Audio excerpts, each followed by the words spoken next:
नमस्कार, जय माता दी। आप सभी का स्वागत है एस्ट्रो वास्तु सावी में। आपने अपने घर में अखंड जोत जलाई है, लेकिन आपके मन में कहीं ना कहीं ये क्वेश्चन है, ये चिंता है कि कहीं हमारी अखंड जोत जो है वो बुझ ना जाए, हमसे कोई इस समय के दौरान त्रुटि ना हो जाए, या क्या अखंड जोत में जब आपने घी डाला है, उसमें आप जोत प्रज्वलित करें हैं, अगर जोत जल्दी बुझ जाती है तो ऐसे में क्या करें। इस प्रकार की आपकी जितनी भी क्वेरीज हैं, जितने भी क्वेश्चन हैं, आपके मन में जो भी ख्याल है, उन सभी का जवाब आज की वीडियो में आपको जरूर मिलने वाला है। तो आपको सबसे पहले घबराना नहीं है। माता रानी का आगमन इस बारी गज की सवारी पर हुआ है, यानी कि माता रानी शुभ मुख पर सवार होकर आ रही हैं। आपके जीवन से सभी कष्ट, सभी परेशानियां दूर करने आई हैं और तिथि वृद्धि के साथ आई हैं, यानी कि आपके बीच में कुछ और समय भी इस बारी माता रानी जरूर व्यतीत करना चाहती हैं, बिताना चाहती हैं अपने भक्तों के साथ में। तो सबसे पहले अखंड जोत जलाने के कुछ विशेष नियम होते हैं, जिनको आज की वीडियो में मैं बहुत क्विकली और संक्षेप में कवर करना चाहती हूँ, ताकि आपके मन में जितने भी क्वेश्चंस या सवाल हैं, उनके सभी सटीक उत्तर आपको मिल सके। अखंड जोत जब आप अपने घर में प्रज्वलित करते हैं तो सबसे महत्वपूर्ण ये होता है कि आप नियम या संकल्प लेकर इस अखंड जोत को प्रज्वलित कीजिए। संकल्प लेकर जब आप अखंड जोत को प्रज्वलित करते हैं तो उसकी मान्यता जो है वो और ज्यादा बढ़ जाती है, उसका फल भी जो है वो आपको दुगना प्राप्त होता है। अखंड जोत में अक्सर लोग पूछते हैं कि मैम हमें किस चीज से ये जो जोत है वो जलानी चाहिए, यानी कि हमें घी डालना चाहिए, इसमें हमें तेल डालना चाहिए, या किस चीज को यूज करते हुए हमें ये अखंड जोत प्रज्वलित करनी चाहिए। सबसे उत्तम ये होता है कि आप अखंड जोत अपने घर में जब जला रहे हैं तो शुद्ध देसी घी की ही अखंड जोत आपको अपने घर में प्रज्वलित करनी चाहिए।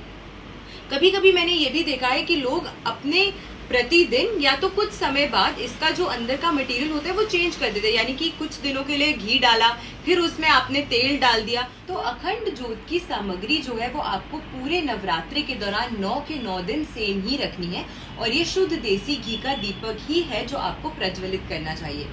इसकी जो बाती होती है, आप रुई की बाती बना सकते हैं, या फिर लाल कलावे की भी जो बाती है वो भी आप बना सकते हैं। ये दोनों ही चीजें जो हैं ये शुभता को प्रदान करती हैं। तो ऐसे में आप रुई की बाती या फिर आप लाल कलावे की बाती जो है वो बना सकते हैं। देखिए, माता रानी का आगमन हुआ है तो पीछे घंटियों की ध्वनि भी आने लग गई है। तो इस तरीके से जब आप नियम अनुसार ये जोत जो है अपने घर में प्रज्वलित करते हैं तो उससे आपको लाभ प्राप्त होता है। अब अक्सर लोग ये भी कहते हैं, लोगों का ये प्रश्न होता है कि मैम हमारी जो अखंड जोत है वो बीच में ही बुझ गई है, तो हम क्या करें। अगर आपकी अखंड जोत किसी न किसी कारण से बुझ गई है तो सबसे पहले आपको कोई भी अपने मन में इसके प्रति वहम जो है वो नहीं लाना है, आपको घबराना नहीं है। त्रुटि किसी से भी हो सकती है और किसी भी फैक्टर की वजह से, किसी भी चीज की वजह से हो सकता है कि ये जो जोत है वो बुझ गई, हवा का झोंका आया जिससे जोत बुझ गई। तो इसी कारण से आपको कभी भी इसके प्रति कोई वहम अपने मन में नहीं रखना है। हाँ, बिल्कुल, अगर इस प्रकार से जोत बुझ जाती है, या फिर अगर आपने मंदिर के इस सामग्री के साथ में नारियल रखा है, कलश पे स्थापित किया है, या फिर उस पे जो आपने चुनरी लगाई है उसको कहीं ना कहीं जोत से आग लग जाती है, तो इस प्रकार की चीजें अगर होती हैं तो हाँ, ये सही बात है कि ये एक शुभ संकेत नहीं होता। लेकिन अपने मन में आपको किसी भी प्रकार का वहम नहीं डालना है। माता रानी के लिए सभी भक्त बराबर हैं और माता रानी सभी के जीवन से कष्ट और परेशानियां दूर करना चाहती हैं। ये एक संकेत होता है कि आपके जीवन में कोई संकट आने वाला था जिसे शायद माता रानी ने हर लिया, जिसे आपके जीवन से माता रानी ने दूर ले गई। तो अगर ऐसा कभी हो जाता है, ऐसी भूल हो जाती है, तो क्षमा याचना आपको जरूर करनी चाहिए। अब क्षमा याचना करने की क्या विधि है वो भी आपको समझ लेना चाहिए। आपको दोबारा अपने घर में इस अखंड जोत को प्रज्वलित करने से पहले कुछ नियमों का खास ख्याल रखना चाहिए। सबसे पहले, जैसे मैंने आपको शुरुआत में ही बताया कि आपको संकल्प लेकर ही जो ये अखंड जोत जो है वो प्रज्वलित करनी है। शुद्ध देसी घी की जोत आपको प्रज्वलित करनी है। लाल रोली की या फिर आप रुई की बाती जो है आपको इसमें डालनी चाहिए। और उसके बाद अगर इस तरीके से परेशानी हो गई है तो दुर्गा कवच का पाठ आपको सबसे पहले करना चाहिए। माता रानी के समक्ष एक फ्रेश नारियल आपको लाल कपड़े में या फिर लाल चुनरी में लपेट कर किसी भी दुर्गा माँ के मंदिर में जाकर आपको ये अर्पित करना चाहिए, क्षमा याचना करनी चाहिए, और फिर आपको दोबारा से संकल्पित होकर आपको अपने घर में ये जो अखंड जोत है वो प्रज्वलित करनी चाहिए। इस तरीके से पूरी विधि के साथ जब आप ये अखंड ज्योत फिर से पूरी श्रद्धा के साथ प्रज्वलित करेंगे तो फिर कोई भी त्रुटि, कोई भी परेशानी जो है या कोई भी संकट जो है वो दोबारा आपको परेशान नहीं कर पाएगा। कुछ नियम होते हैं, जब आप कोई भी कार्य नियम अनुसार करते हैं तो उसका जो फल होता है वो दुगना हो जाता है।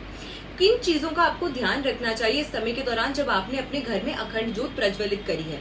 सबसे पहले घर को पूरी तरीके से खाली छोड़कर आपको कभी भी नहीं जाना चाहिए, या फिर आपके घर में ताला लगाकर आपको कहीं भी बाहर जो है वो नहीं जाना चाहिए अगर आपने घर में अखंड ज्योत प्रज्वलित करी है।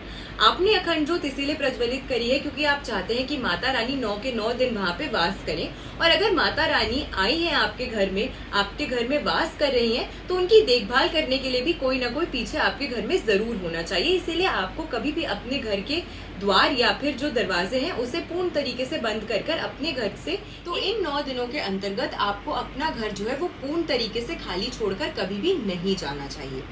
दूसरी चीज का जिसे आपको ख्याल रखना चाहिए वो ये है कि जिस मंदिर में या जिस भी स्थान पर आपने ये अखंड ज्योत प्रज्वलित करी है, वहां की स्वच्छता आपको हमेशा नियमित रूप से मेंटेन करनी है, आपको बनाए रखनी है। और अस्वच्छ अवस्था में किसी भी व्यक्ति को, घर के किसी भी व्यक्ति को, चाहे व्रत एक व्यक्ति रख रहा हो या घर के सभी व्यक्ति जो हैं इस समय के दौरान अगर उस अखंड ज्योत की पूजा अर्चना आराधना कर रहे हैं, तो अस्वच्छ किसी भी व्यक्ति को उस कमरे में प्रवेश नहीं करना चाहिए या मंदिर में प्रवेश नहीं करना चाहिए इस समय के दौरान, क्योंकि उससे भी कहीं ना कहीं उस ऊर्जा की जो सकारात्मकता है उसमें कुछ कमी आ सकती है। तो इसीलिए इस चीज का भी विशेष ख्याल आपको रखना चाहिए।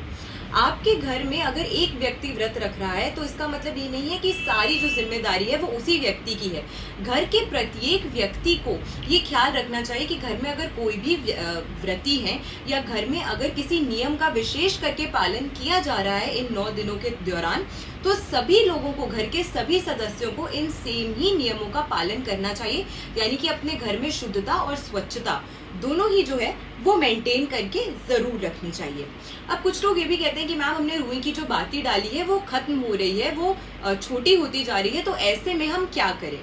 ऐसे में आपको साथ में ही ये वाली जो आपने पहले ज्योत जलाई थी उसको पूर्ण तरीके से शांत होने से पहले ही उसी के साथ एक नई बाती की जो लौ है वो आपको वहां प्रज्वलित कर लेनी चाहिए, ताकि जब एक बाती शांत हो तो भी दूसरी बाती की जो लौ है वो प्रज्वलित रहे और आपकी अखंड ज्योत जो है वो वाकई मायने में अखंडता की ही तरह जलती रहे, यानी कि बिना बुझे बिना रुके जो है वो जलती रहे।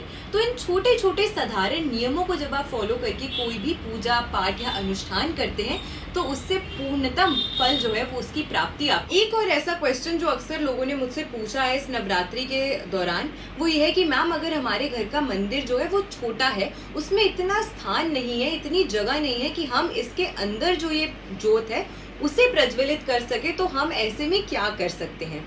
अगर आपका मंदिर छोटा है और आप मंदिर के अंदर ज्योत प्रज्वलित नहीं कर सकते हैं तो आप मंदिर के बिल्कुल सामने एक जो लकड़ी का पाटा होता है उस पर आपको स्वच्छ वस्त्र बिछाकर और उसके ऊपर आपको ये जो अखंड ज्योत है वो प्रज्वलित आप कर सकते हैं। इससे भी आपको विशेष लाभ जो है अपने जीवन में देखने को मिलेगा और माता रानी की पूरी कृपा जो है वो आप पर और आपके परिवार के सभी सदस्यों पे पूर्ण तरीके से बरसेगी। तो मैं आशा करती हूँ आज की वीडियो में आपकी जितने क्वेरीज थे, जितने सवाल थे, उन सबके जवाब आपको मिले होंगे। और वीडियो अगर अच्छी लगी हो तो ज्यादा से ज्यादा लोगों तक वीडियो को शेयर जरूर कीजिएगा। आपके मन में और भी कोई प्रश्न होंगे इस नवरात्रि से के पर्व से जुड़े हुए तो आप कमेंट सेक्शन में अपने क्वेश्चंस जो है वो जरूर डाल सकते हैं। उनके बारे में भी हम आप तक जो जानकारी है वो पहुंचाने का प्रयास जरूर करेंगे और कमेंट सेक्शन में जय माता दी लिखना मत भूलिएगा। नमस्कार, जय माता दी।